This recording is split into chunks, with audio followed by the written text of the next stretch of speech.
আউযু বিল্লাহি মিনাশ শাইতানির রাজিম। বিসমিল্লাহির রহমানির রহিম। প্রিয় ভিউয়ার্স, আসসালামু আলাইকুম রাহমাতুল্লাহি ওয়া বারাকাতুহু। দোয়া কবুলের গল্প। এই পর্বে আমরা বাস্তব জীবনের গল্প তুলে ধরার চেষ্টা করব ইনশাআল্লাহ। এখানে কোনো কাল্পনিক বা অবাস্তব গল্প বা মন গড়া কাহিনী বলা হবে না। আজকে এই পর্বে আমরা একটি গল্প নিয়ে হাজির হয়েছি। সেটা হচ্ছে সৌদি আরবের একজন শায়েখ। উনি বলছিলেন যে ওনার কাছে একজন ব্যক্তি আসেন। আসার পরে তিনি বলেন যে ওনার একমাত্র সন্তান কোনো মহিলার প্রেমে পড়ার পরে সে পাগল হয়ে যায় ওই মহিলার প্রেমে।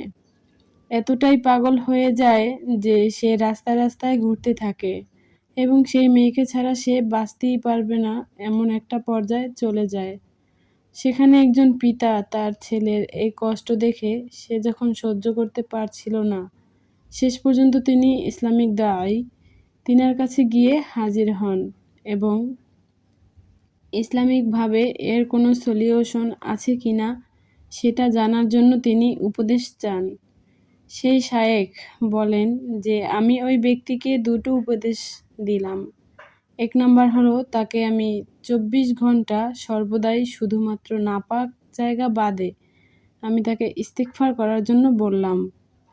আরেকটা কথা বললাম যে তুমি প্রতিদিন রাত্রে শেষ ভাগে উঠে নামাজ পড়ে আল্লাহ সুবহানাহু তাআলার কাছে কান্নাকাটি করবে। যখন সেই ব্যক্তি এই দুটো উপদেশ নিয়ে বাড়ি চলে গেল, যাওয়ার পরে তার কয়েকদিন বাদে আবার সেই শায়েখের কাছে ওই ব্যক্তি হাজির হলেন এবং যে কিনা প্রথম দিন এসেছিলেন কান্নাকাটি করতে করতে এবং একদম খুব মন খারাপ নিয়ে এসেছিলেন, কিন্তু যেদিন দেখা করতে আসলেন কয়েকদিন পরে, তখন সেই ব্যক্তি খুবই হাসি খুশি ছিলেন এবং খুব উৎফুল্লভাবে শায়েখকে সালাম করলেন। করার পরে তিনি বললেন যে আপনি আমাকে যে উপদেশ দুটো দিয়েছিলেন তার দ্বারা আমি অনেক উপকৃত হয়েছি। শায়েখ তখন সেই ব্যক্তিকে জিজ্ঞেস করলেন, তুমি এই যে আমল দুটো করার পরে তোমার কি কি উপকার হয়েছে এবং কিভাবে তুমি আমলের দ্বারা উপকৃত হলে সেটা আমাকে একটু খুলে বলো। তখন সেই ব্যক্তি বলেন যে আমাকে যখন আপনি বললেন এগুলো আমি তখন থেকেই ইস্তেগফার করা শুরু করে দেই এবং ইস্তেগফার করতে করতে আমি বাড়ি যাই। শুধুমাত্র বাথরুম বাদে আমি সব জায়গায় ইস্তেগফার করতাম এবং শেষ রাতে উঠে প্রথম দিন আমি যখন তাহাজ্জুদ নামাজ পড়লাম, সেদিন আমি কোনোরকম কোনো ফল পাইনি। আমি এইভাবে কন্টিনিউ করলাম আমার ইস্তেগফার এবং তার পরের দিনও আমি তাহাজ্জুদের নামাজ পড়লাম। পড়ার পরে যখন আমি শুয়ে পড়লাম ফজরের আগে, তখন দেখলাম যে আমার স্বপ্নের মাধ্যমে একজন ব্যক্তি আমাকে ফোন করছে এবং সেই ফোনের মাধ্যমে বলছে যে অমুক মাঠে একটা জায়গা আমাকে নির্দিষ্ট করে দেখিয়ে দেওয়া হলো এবং বলা হলো যে ওই জায়গাটা খনন করবে এবং খনন করার পরে সেখানে কিছু জাদুটোনা পুঁতে রাখা আছে। আমি ঘুম থেকে উঠে সকালবেলা সেই জায়গাটায় গেলাম এবং জায়গাটা আমি খনন করলাম। খনন করার পরে দেখলাম যে সেখানে কিছু জাদুর জিনিসপত্র আছে। আমি সেগুলো বাড়ি নিয়ে এসে পুড়িয়ে দিলাম।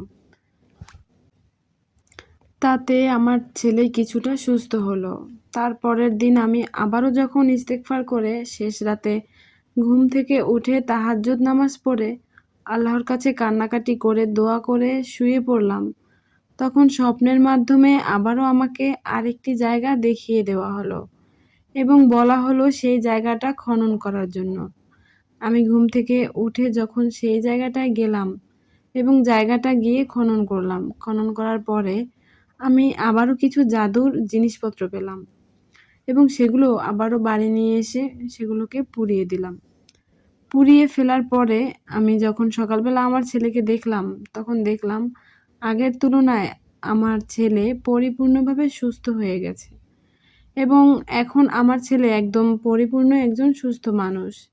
এটা শুনে শায়েখ তিনি আল্লাহ সুবহানাহু তাআলার অনেক প্রশংসা করলেন এবং সেই ব্যক্তিকে বললেন, তুমি এবার বাড়ি চলে যাও। এবং এই গল্পটা শায়েখ তার নিজের লেখা একটি বইয়ের মধ্যে উল্লেখ করেন এবং সেই বইটি আরবি ভাষায় লেখা ছিল। সেখান থেকে এই গল্পটা নিয়ে আজকে আমি আপনাদের সাথে শেয়ার করলাম। এখান থেকে দুটো বিষয়ে স্পষ্ট যে হাদিসের ভিতরে আছে, বুখারী মুসলিম সহ প্রায় প্রত্যেকটা হাদিসেই আছে যে শেষ রাত্রে আল্লাহ সুবহানাহু তাআলা আসমানের দুনিয়ায় নেমে আসেন এবং বান্দাদেরকে ডাকতে থাকেন যে তোমরা কে কে আছো আমাকে ডাকবে, আমি তোমাদের ডাকে সাড়া দিব। কে আছো তোমরা যে আমার কাছে চাইবে, আমি তাকে সেটা দেব। এবং কেউ যদি আমার কাছে ইস্তেগফার করে বা তওবা করে, আমি তার ইস্তেগফার এবং তওবাকে কবুল করব। যখন ওই ব্যক্তি আল্লাহ সুবহানাহু তাআলার কাছে শেষ রাত্রে উঠে ডেকেছিলেন, আল্লাহ সুবহানাহু তাআলা যখন ওয়াদা করেছিলেন বা ওয়াদা করছেন, সেই হিসেবে আল্লাহ সুবহানাহু তাআলা তাকে সেই বিপদ থেকে উদ্ধার করেছেন। ২ নম্বর বিষয় হচ্ছে যে ইস্তেগফার করার মাধ্যমে আল্লাহ সুবহানাহু তাআলা যে ওয়াদা করেছেন সূরা নূহের ভিতরে, সেই ওয়াদাটা আল্লাহ পূর্ণ করেছেন। অতএব দুটো বিষয় খুবই পাওয়ারফুল ছিল। একটা হচ্ছে ইস্তেগফার, আর একটা হচ্ছে শেষ রাতে তাহাজ্জুদের নামাজ পড়া এবং দোয়া করা। তাই আমরা যদি কোনো কঠিন বিপদে পড়ি, কঠিন থেকে কঠিনতর বিপদে পড়ি, তাহলে আমাদেরও উচিত আল্লাহ সুবহানাহু তাআলার কাছে তাহাজ্জুদ নামাজ পড়ে দোয়া করে কান্নাকাটি করা এবং আমাদের সমস্যার বিষয়টা আল্লাহকে জানানো এবং সর্বদাই ইস্তেগফার পাঠ করা।